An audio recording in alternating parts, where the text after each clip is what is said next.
Hello student, welcome to my new video. दोस्तों, आज मैं आपके सामने एक टॉपर द्वारा लिखे गए निबंध को दिखाने वाला हूं। जी हाँ दोस्तों, आपको ऐसा निबंध दिखाऊंगा जिसे टॉपर ने खुद लिखा है। और दोस्तों, इसी तरीके से निबंध आपको भी बोर्ड एग्जाम में लिखना है जिस तरीके से इसने निबंध लिखा है। ठीक है, आपका एक भी मार्क्स कटने वाला नहीं है। निबंध संबंधी संपूर्ण डाउट आपका आज की इस वीडियो में दूर हो जाने वाला है। तो जुड़े रहें वीडियो में अंत तक और एक एक तरीके को देखिएगा कि कैसे इन्होंने क्या हेडिंग डाला है, कैसे क्या चीज़ें लिखी हैं। ठीक है, और देखिए सर्वप्रथम यहाँ पर इन्होंने प्रश्नोत्तर संख्या डाला, यानी कि जैसे इनके क्वेश्चन पेपर में 10वें में निबंध पूछा था तो प्रश्नोत्तर संख्या इन्होंने 10 डाल दिया।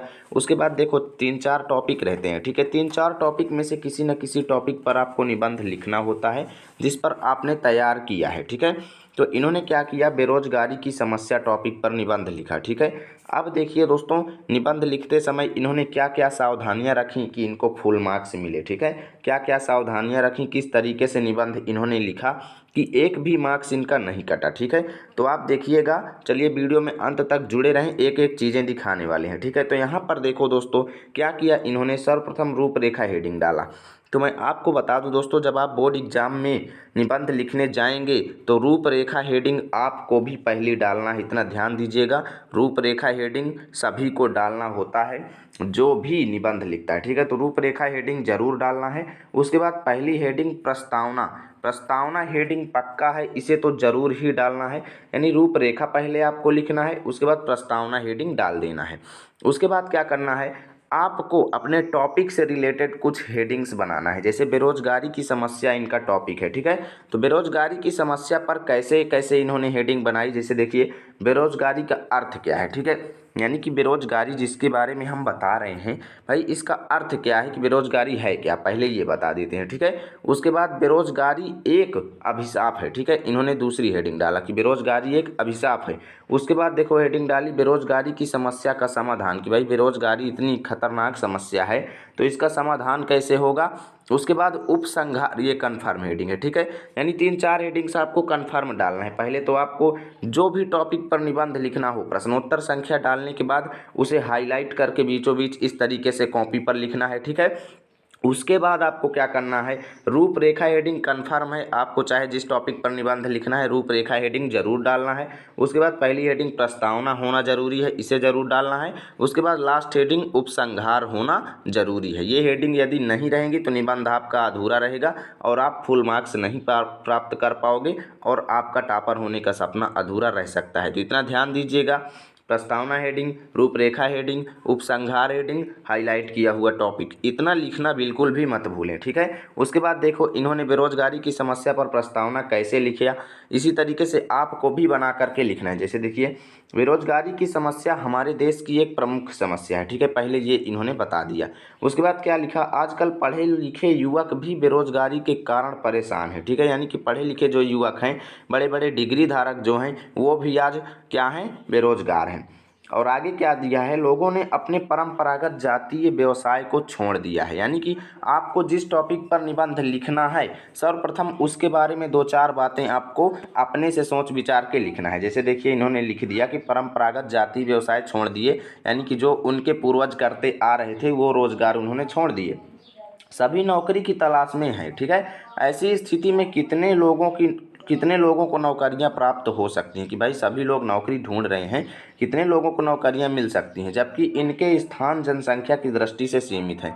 यानी कि जो नौकरियां हैं वो जनसंख्या की दृष्टि से बहुत कम है। ठीक है, बहुत कम नौकरियां हैं जनसंख्या की दृष्टि से और लोग नौकरी की तलाश कर रहे हैं, अपने पूर्वजों के व्यवसाय को सभी लोग छोड़ दिए हैं। तो इसी तरीके से आपको भी जिस टॉपिक पर निबंध लिखना है उससे रिलेटेड कुछ आपको सोच विचार करके लिखना है जो सभी पर लागू की जा सके। ठीक है, दूसरा हेडिंग इन्होंने क्या बनाया, बेरोजगारी का अर्थ, कि भाई बेरोजगारी का अर्थ क्या है, बेरोजगारी पर निबंध लिख रहे हैं तो इसका अर्थ तो मालूम होना चाहिए। तो कैसे लिखा इन्होंने, बेरोजगारी ऐसी स्थिति को कहते हैं जब कोई योग्य तथा काम करने के लिए इच्छुक व्यक्ति को, ठीक है, योग्य तथा काम करने के लिए जो इच्छुक व्यक्ति है उसको भी रोजगार ना मिले, उसको भी रोजगार नहीं मिलता।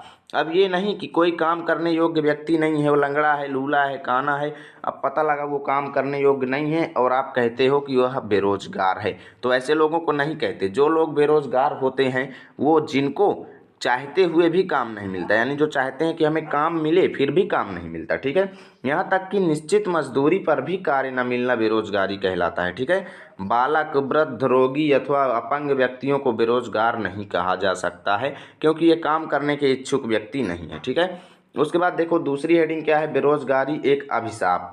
बेरोजगारी एक अभिशाप, देखिए न्यूनतम आपको निबंध में 5 हेडिंग्स लिखना है। ठीक है, कम से कम। अब ज़्यादा आपके टाइमिंग के ऊपर है कि आप कितना लिख सकते हो। ठीक है, न्यूनतम यदि आप 5 हेडिंग भी लिख दोगे तो आपका एक भी मार्क्स नहीं कटेगा, फुल आपको 6 अंक मिलेगा, ये मैं गारंटी के साथ कहता हूँ। न्यूनतम 5 हेडिंग में 2 हेडिंग आपकी पहली प्रस्तावना और लास्ट वाली उपसंहार हो जाएगी। 3 हेडिंग आपको अपने से बना करके लिख देना है, इतने में कल्याण हो जाने वाला है, दिक्कत कुछ नहीं है। ठीक है, देखो इन्होंने कैसे लिखा, बेरोजगारी एक अभिशाप पर। बेरोजगारी देश और समाज के लिए एक अभिशाप है। यह अनेक ऐसी समस्याओं को जन्म देती है जो समाज के लिए कलंक बन जाती है। ठीक है, इससे एक और निर्धनता, भुखमरी, इससे एक और, यानी कि ये जो बेरोजगारी है इससे क्या होता है, एक और निर्धनता, भुखमरी तथा मानसिक अशांति फैलती है, तो दूसरी ओर युवकों में आक्रोश व अनुशासनहीनता बढ़ती जा रही है। ठीक है, तो ये इसलिए ये हमें एक अभिशाप के रूप में प्राप्त है। अब देखो यहाँ पर बात आती है निबंध कितने पेज लिखें, तो निबंध आपको न्यूनतम 2 पेज लिखने हैं। ठीक है, ज़्यादा से ज़्यादा आपके टाइमिंग पर है, न्यूनतम आपको 2 पेज निबंध जरूर लिखने हैं, नहीं तो मार्क्स कम हो जाएंगे, इतना ध्यान दीजिएगा। बेरोजगारी की समस्या का समाधान कैसे होगा, अब इसको देखो। पहला आप दिया कि जनसंख्या वृद्धि पर नियंत्रण, दूसरा कहा इन्होंने कि कुटीर उद्योगों का विकास, और तीसरा क्या कहा कि औद्योगिक विकास, चौथा सहकारी खेती, पांचवा राष्ट्र निर्माण के विविध कार्य आदि कई तरीकों का प्रयोग करके बेरोजगारी की समस्या का समाधान किया जा सकता है।